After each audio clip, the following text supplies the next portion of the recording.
ठीक है, तो आई थिंक इसके बाद एक और दो वीडियो बनेंगे इस चैप्टर के, है ना. So this might be the second last video of this chapter. Okay, the question is find all the zeros of the polynomial fx is equal to 2x to the power 4 plus 7x to the power 3 minus 19x square minus 14x plus 30 if two of its zeros are √2 and minus √2.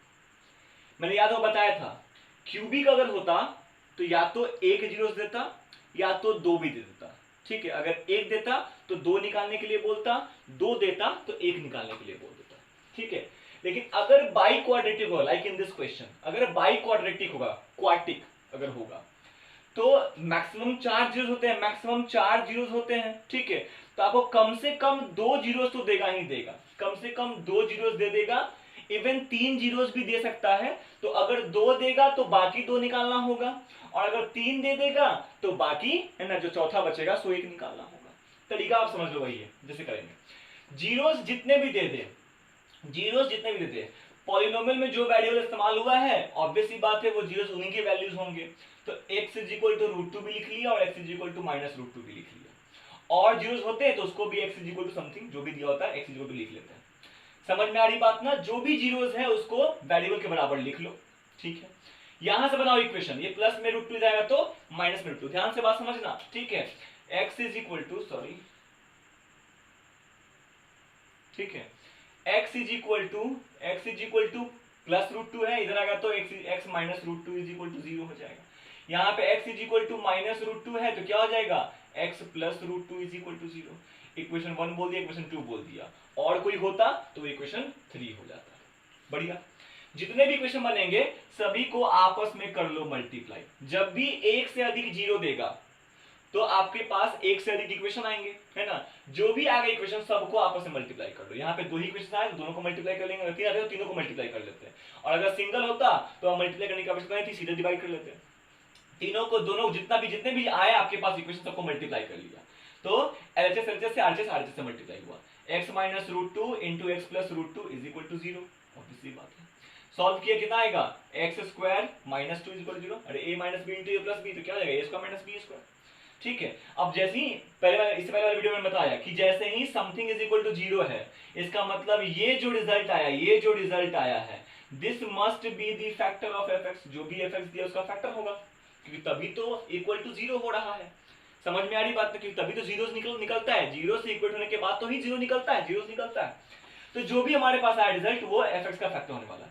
अब factor होने वाला है और fx कौन है हमारा, ये हमारा fx है, ये हमारा fx है, इसका फैक्टर होने वाला है.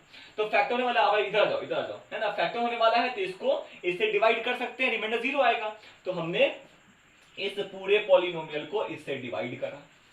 मैं फिर से बोल रहा हूं डिवाइड कैसे करेंगे, है ना. सबसे पहला काम, डिविडेंड और डिवाइजर को स्टैंडर्ड फॉर्म में लिखेंगे. स्टैंडर्ड फॉर्म का मतलब पावर्स के घटते क्रम में लिखेंगे, उल्टा पुल्टा नहीं लिखेंगे. पावर्स के घटते क्रम में उल्टा पुल्टा लिखने पर भी आंसर बन सकता है, कोई दिक्कत नहीं है, हम बना सकते हैं. बट कंफ्यूजन बढ़ जाएगा.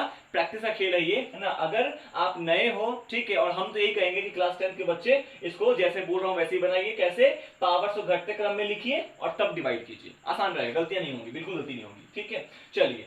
अब जब भी उठे बात यहाँ क्या लिखना है, तो मैंने क्या बताया, फर्स्ट टर्म डिविडेंड का पिक करो और फर्स्ट टर्म डिवाइजर का पिक करो.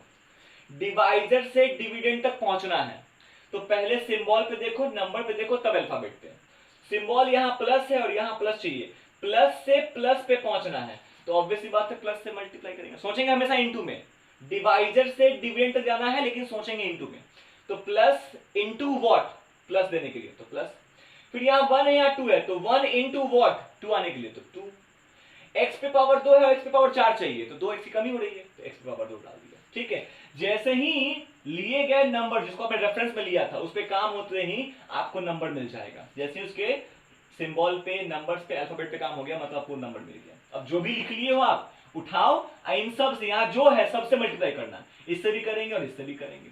जब प्लस में 2x स्क्वायर को इससे किया तो प्लस में 2x टू द पावर 4 हो जाएगा. फिर प्लस में 2x स्क्वायर किया माइनस 2 से तो ना प्लस माइनस में 4x स्क्वायर हो जाएगा. जो भी आता है इनटू के सिंबल चेंज करते हैं. जो प्लस में है माइनस में, जो माइनस में है प्लस में कर दिया. फर्स्ट टर्म तो हमेशा कैंसिल होना है, फर्स्ट टर्म हमेशा कटेगा, कट गया. प्लस में 7x क्यूब है, ये तो स्क्वायर है तो ये खैर वैसे ही रह गया. ये भी स्क्वायर, ये भी स्क्वायर, है ना. तो माइनस में 19 और प्लस में 4 तो तो हो गया भैया माइनस में 15x², बाकी जो दो टर्म जैसे था वैसे उतर गया। फिर उठा कि यहाँ पे क्या लिखे, तो फिर यहाँ पे फर्स्ट टर्म देखा और यहाँ भी फर्स्ट टर्म देखा, यहाँ प्लस है यहाँ प्लस है, प्लस से प्लस में आना है तो प्लस 1 है और 7 चाहिए तो 1 × 7 रख दिया। x पे पावर 2 है और x पे पावर 3 चाहिए तो एक x की कमी हो रही है तो एक x डाल दिया। यहाँ पे आ गया कि भैया क्या लिखा हुआ है, हमको मिल गया क्या लिखना है, ठीक है। जैसे ही मिल गया उठाओ इस पूरे से यहाँ जो भी है सबसे बड़ा मल्टीप्लाई, तो प्लस 7x × x² तो प्लस 7x³ प्लस 7x × -2 तो माइनस में 14x, ठीक है। सिंबल चेंज हुआ जो भी आया, पहला तो हमेशा कटने वाला है, ये x² है और यहाँ तो x है तो खैर ये तो कटेगा नहीं तो इसको जैसे वैसे बता दिया, -15x² वैसे का वैसे उतर गया। ये देखो माइनस में 14x और ये है प्लस में 14x तो ये भी कैंसिल हो गया, हटा दीजिए भैया, प्लस में 30 बच गया, बढ़िया। अब फिर है ना, फिर यहाँ क्या लिखे, तो फर्स्ट टर्म को लिया रेफरेंस में और सेकंड इधर भी फर्स्ट टर्म को लिया रेफरेंस में। अब यहाँ प्लस है यहाँ माइनस है, तो प्लस है और चाहिए माइनस, प्लस से माइनस में आना है, सोचना इंटू में है तो प्लस इंटू क्या होगा जो हो जाएगा माइनस, तो माइनस, समझ में आ रहा होगा बात। 1 है यहाँ पे और यहाँ 15 चाहिए तो 1 × व्हाट कि 15 हो जाएगा तो 15।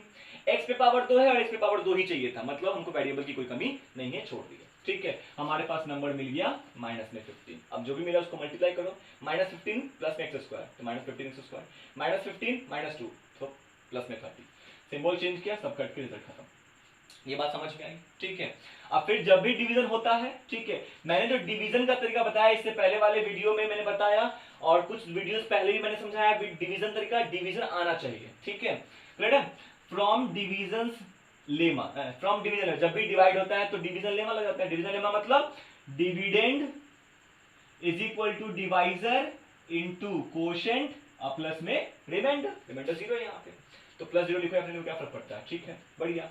अब जिसको फैक्टर करते फैक्टराइज कर लेते हैं, ये तो खैर वैसे ही रह गया, इसको फैक्टराइज कर लिया, सबको आता है क्वाड्रेटिक इक्वेशन को फैक्टराइज करना, मिडिल टर्म स्प्लिट मेथड से फैक्टराइज कर लिया, ठीक है, 10 - 3 7 हो जाएगा, ठीक है, मतलब करने आता सब कर लेंगे।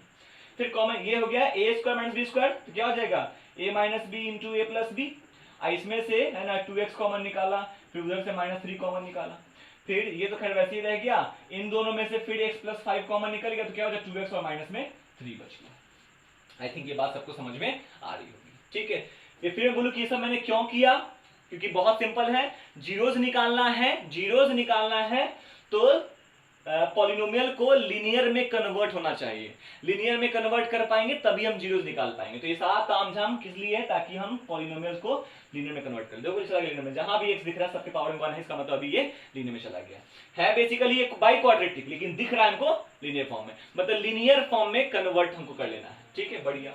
अब जैसे कन्वर्ट हो गया तो क्या तरीका है निकालने का जीरोस को, तो जब भी जीरोस निकालना है क्या करेंगे, उस पॉलिनोमियल को जीरो से बराबर कर देंगे। पॉलिनोमियल तो हमारा ये वाला था, दिस इज आवर पॉलिनोमियल, अब ये लिखो या फिर ये लिखो क्योंकि इसी की जगह पे तो ये आया है, ठीक है, तो this will be equal to 0, 4 number का गुना 0 के बराबर, इसका मतलब या तो पहला वाला 0 के बराबर, या तो दूसरा वाला, या तीसरा वाला, या तो चौथा वाला। यहाँ सॉरी माइनस था, यहाँ पे -3 था, तो आई थिंक ये सब प्लस हो जाएगा, बढ़िया, ठीक है। इसको सॉल्व किया, x = √2, x = -√2, x = -5 आ जाएगा, यहाँ से x = जाएगा तो +3 और 2 डिवीजन में जाएगा तो सॉरी इनटू में चला गया डिवीजन में तो 3/2। नाम देंगे, x का वैल्यू है, अब तो जीरोस है तो हमको नाम देना है, एक को अल्फा कह लिया, एक को बीटा, एक को गामा और एक को डेल्टा कह लिया। ये दो दिया हुआ था, ये दो क्वेश्चन में प्रोवाइड पहले से ही किया हुआ था और ये बाकी दो हमने निकाल दिया, ठीक है। तो कुछ इस तरीके से है ना, जीरोस कुछ दिए हों और बाकी जीरोस हम निकाला करते हैं, कुछ ऐसे ही निकलता है, ठीक है, जीरोस का वैल्यूज है ना। याद रखना है कि क्यूबिक पॉलिनोमियल में या फिर बाई क्वाड्रेटिक में हम सारे जीरोस नहीं निकाल पाते हैं, हमको कोई क्यूबिक होगा तो या तो 1 दे देगा या 2 दे देगा, ठीक है, बाई क्वाड्रेटिक होगा तो 2 दे देगा या 3 दे देगा, ठीक है। ऐसे ही अगर मान लीजिए है ना पेंटागोनिक हो जाए, मतलब 5 डिग्री वाला हो जाए पॉलिनोमियल अगर, तो उसमें आपको या तो 3 जीरोस दे देगा या तो 4 दे देगा, ठीक है।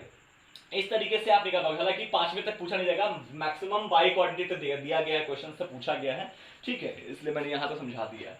अब आई थिंक एक वीडियो बनेगा जिसमें जीरोस को एपी से लिंक किया गया है, तो वैसे क्वेश्चंस भी एक बार डिस्कस कर लेंगे और ये चैप्टर आई थिंक आर्य सवाल के हिसाब से और एनसीईआरटी के हिसाब से ये चैप्टर खत्म हो चुका है। एक क्वेश्चन बता दूंगा तो वो चला जाएगा आरडी शर्मा के ऊपर, तो आरडी शर्मा का भी एक क्वेश्चन मेरे ख्याल से एक टाइप ऑफ क्वेश्चन बच गया है, उसके ऊपर बात करके खत्म हो जाएगी इस चैप्टर की कहानी, ठीक, थैंक यू, पढ़ते रहिए।